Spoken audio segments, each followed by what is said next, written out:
അസ്സലാമു അലൈക്കും വറഹ്മത്തുള്ളാഹി വബറകാതുഹു. മുഅ്മിനീങ്ങളെ ഇമാം ഷാഫി റളിയല്ലാഹു അൻഹു നമ്മെ ഓർമ്മപ്പെടുത്തുന്ന ഒരു ഉപദേശം, നമ്മുടെ കൂട്ടുകാരിൽ ഒരു തെറ്റ് കാണുമ്പോൾ അതിനെ ആരെയും അറിയിക്കാതെ അവനെ ഒറ്റയ്ക്കിരുന്ന് നല്ല നിലക്ക് അവനെ ഉപദേശിച്ചു കൊടുക്കുന്നത് അത് നല്ല ഉപദേശമാണ്. അതേ സമയത്ത് അവൻ്റെ തെറ്റ് രണ്ടാൾക്കാർ അറിയുന്ന രീതിയിൽ അവനെ ഉപദേശിക്കൽ, അവനെ അപമാനിക്കലാണ് എന്ന് ബഹുമാനപ്പെട്ടവർ നമ്മെ ഓർമ്മപ്പെടുത്തുന്നു. വളരെ ഗൗരവമേറിയ ഒരു ഉപദേശമാണ്. പലപ്പോഴും നമ്മുടെ ഉപദേശങ്ങളെല്ലാം ബഹുമാനപ്പെട്ട ഇമാം ഷാഫി റളിയല്ലാഹു അൻഹു ഓർമ്മപ്പെടുത്തിയതുപോലെ എല്ലാവരും അപമാനിക്കലായി പോവുകയാണ്.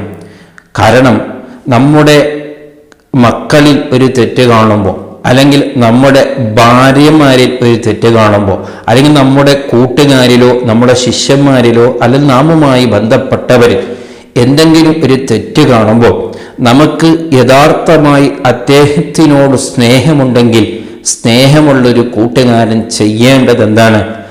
ആരെയും അറിയിക്കാതെ ആ തെറ്റ് അവനെ മാത്രം അറിയിച്ച് അവനെ എങ്ങനെയെങ്കിലും ആ തെറ്റിൽ നിന്ന് രക്ഷപ്പെടുത്താൻ വേണ്ടി അതിനുവേണ്ടി തയ്യാറാവുക, അതിനുവേണ്ടി പ്രയത്നിക്കുക. അതാണ് ഒരു മുഅ്മിനിന്റെ ബാധ്യത. അങ്ങനെയാണ് അവൻ ചെയ്യേണ്ടത്. അതേ സമയത്ത് പലപ്പോഴും നമ്മൾ ചെയ്യുന്നത് എങ്ങനെയാണ്? അത് നമ്മുടെ മക്കളുടെ തെറ്റാണെങ്കിലും, അതെ, നമ്മുടെ മക്കളൊരു തെറ്റ് ചെയ്താൽ അവരുടെ ജീവിതത്തിൽ നാം ഇഷ്ടപ്പെടാത്തത് വന്നാൽ അത് രണ്ടാൾ അറിയപ്പെടുന്ന രീതിയിൽ അവനെ ശകാരിക്കുകയും അവനെ അടിക്കുകയും, അതെ, ഞാനൊരു വാപ്പയാണ്, ഞാനെല്ലാം ശ്രദ്ധിക്കുന്നവനാണ്, എനിക്കെല്ലാം മനസ്സിലാകുന്നുണ്ട് എന്ന രീതിയിലാണ് പലപ്പോഴും ഇന്ന് നമ്മുടെ കുട്ടികളെ നാം ഉപദേശിക്കുന്നത്. ചിലപ്പോൾ നമ്മുടെ ശിഷ്യന്മാരെ ആയാലും അതുപോലെ തന്നെയാണ്. രണ്ടാൾക്കാരെ അവൻ്റെ വയസ്സിലുള്ള അവൻ്റെ കൂട്ടുകാരെ മുമ്പിലിട്ട് അവനെ നാം അപമാനിക്കുകയാണ്. അപ്പോൾ നാം ചിന്തിക്കുന്നത് അവൻ്റെ തെറ്റിനെ ഞാൻ ഉപദേശിച്ചതല്ലേ? ഒരിക്കലുമല്ല, നമ്മളാണ് അവിടെ തെറ്റ് ചെയ്തത്. അങ്ങനെ ഒരിക്കലും ഈ ഇസ്ലാം നമ്മെ കൽപ്പിച്ചിട്ടില്ല. ലാ യുഹിബ്ബുല്ലാഹുൽ ജഹ്റ ബിസ്സൂഇ എന്ന് ഖുർആൻ തന്നെ നമ്മെ ഓർമ്മപ്പെടുത്തിയിട്ടുണ്ട്. ഒരാളുടെ തെറ്റ് രണ്ടാൾക്ക് അറിഞ്ഞിട്ടില്ലെങ്കിൽ നീ ആയിട്ട് അതിനെ ആരെയും അറിയിക്കാൻ പോകരുത്.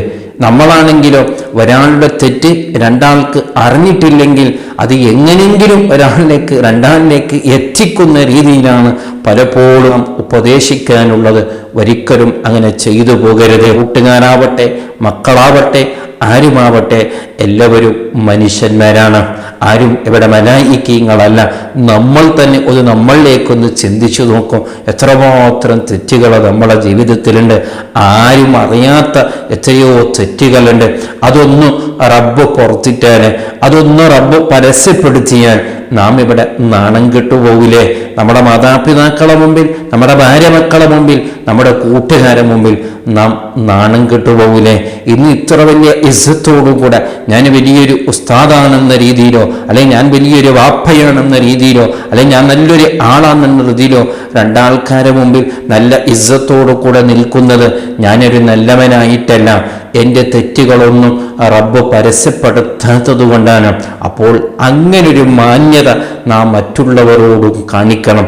ഞാൻ കുറേ നമ്മുടെ ജീവിതത്തിൽ തെറ്റുകൾ ചെയ്തിട്ട് മറ്റൊരാളുടെ ഒരു തെറ്റ് കാണുമ്പോഴേക്ക് അതിങ്ങനെ പരസ്യപ്പെടുത്തുന്നത്, എന്നിട്ട് പറയാണ് ഞാൻ അവനെ ഉപദേശിച്ചതാണ്. ഒരിക്കലും അത് ഉപദേശമല്ല. അതാണ് ബഹുമാനപ്പെട്ട ഇമാം ഷാഫി റളിയല്ലാഹു അൻഹു നമ്മെ ഓർമ്മപ്പെടുത്തിയത്. അതെ, ഒരാളെ ഉപദേശിക്കൽ എന്ന് പറഞ്ഞാൽ ആരും അറിയാതെ അവനെ ഹിക്മത്തിലൂടെ, ബിൽ ഹിക്മത്തി വൽ മൗഇളത്തിൽ ഹസന എന്ന് ഖുർആൻ പഠിപ്പിച്ചതുപോലെ നല്ല ഉപദേശങ്ങൾ പറഞ്ഞ് നല്ല ഹിക്മത്തിലൂടെ ആ തെറ്റ് ആരും അറിയിക്കാതെ അവനെ മാത്രം അറിയിച്ച് അവനിലോട് മാത്രം സംസാരിച്ച് അവനെ എങ്ങനെയെങ്കിലും അതിൽ നിന്ന് രക്ഷപ്പെടുത്താൻ നോക്കലാണ് ഒരു മുഅ്മിനിന്റെ ബാധ്യത.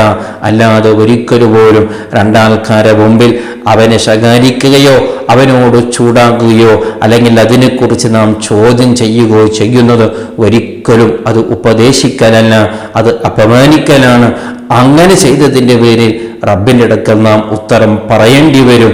ആ ചെയ്തവൻ അത് എത്ര വലിയ ദോഷം ചെയ്തവനാണെങ്കിലും പോലും നമ്മൾ ചെയ്തത് അത് വലിയ തെറ്റാഞ്ഞിപ്പോയി. അങ്ങനൊരിക്കലും ചെയ്യാൻ ഇസ്ലാം നമ്മെ അനുവദിക്കുന്നില്ല. അള്ളാഹു നമ്മെ ആ കാര്യം ഇഷ്ടപ്പെടുന്നില്ല. അതുകൊണ്ട് ഒരാളെയും നാം അപമാനിക്കരുത്. പറ്റുമെങ്കിൽ അവനെ ഒറ്റയ്ക്കിരുന്ന് ഉപദേശിക്കുക, അതിലായിരിക്കും ആ ഫലമുണ്ടാവുക. അല്ലാഹു സുബ്ഹാനഹു വ തആല ഈ നല്ല സ്വഭാവം തന്ന് നമ്മെ അനുഗ്രഹിക്കട്ടെ. അസ്സലാമു അലൈക്കും വറഹ്മത്തുള്ളാഹി വബറകാതുഹു.